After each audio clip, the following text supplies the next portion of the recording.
劳动部为着要互幼儿假好春秋哦，要对本地一届上少爱请30天哦，改做一届会当请5天。嘛，鼓励企业开放互员工会当一天请，上班6月初1就要开始试办哦。详细办法，那么请武翕来为咱说明。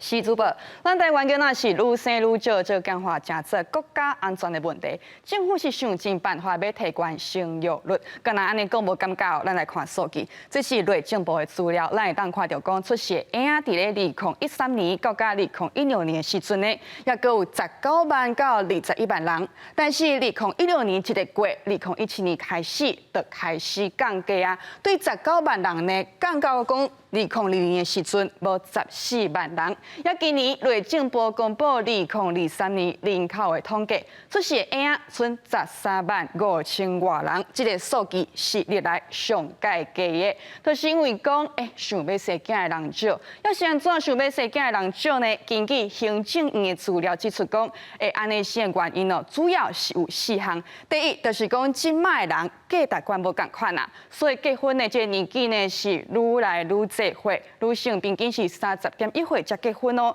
少年人甚至无想要结婚，也晚结婚要生囝，当然就会较晚。不过女性呢，因为身体有这个限制，要有身上好是伫咧35岁之前，不过今嘛人是超过30岁才结婚嘛吼。可能这限制女性可能就干那生一个囡仔，甚至讲无爱生。过来囡仔生咧，唔是就讲安尼生都无代志啊，也搁爱请养呢。要甲伊请大汉，爱开袂少钱，今嘛钱是愈来愈薄，是囡仔大头就愈重，安尼就想讲啊。规气卖生啦。第4项就是讲，女性哦嘛是有咧食头路，嘛有家己的事业呢。有囡仔了后是需要经济支持，那爱翁婿厝内人来斗3工，友善的工课场嘛是真重要。准讲要请假、要带囡仔，煞无好请，这站都无过啊，更加免讲女性生囝，家庭要严顾工课，无好过就选一边啊，要生囝是开钱呢，做工课会趁钱，那呢当然就是选做工课。可是政府虽然讲有提出袂少饲囡仔补助，不过效果是真有限哦。即马政府就针对请假、即请育婴假这点去拍拼。咱先来看讲，即马要请育婴假是安怎来请？根据规定，若要请育婴假一摆爱请半冬，也就是讲6个月。准讲爸爸妈妈都唔免请到半冬啊，那安尼是上无嘛爱请30天，也就是1个月。安尼请上无1个月，但是无到半冬的育婴假，就加会当请2摆。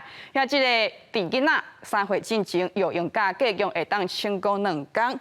简单讲，就是讲育婴假会当做一摆请，嘛会当分开请。若是要分开请，佮无要请到半冬，上无呢嘛是爱休1个月。也即个机会干那2摆。不过带囡仔实际上都无遐尔简单啊！即个囡仔吼，一个判病发烧哭哭扫，一个要找爸爸妈妈踮遐伫咧路吼，育婴假一个请上无爱请1个月，是足恶春秋的。即马劳动部就决定讲好，咱来春秋，咱爸爸妈妈要请即个育婴假5天，就会当来请。也即个一摆是请5天，会当来申请3摆，按算上班伫咧6月就会来试办。5天是劳动部定的标准，即个参加试办的企业愿意互咱的劳工请1天嘛 OK， 这当然是真欢迎、真鼓励。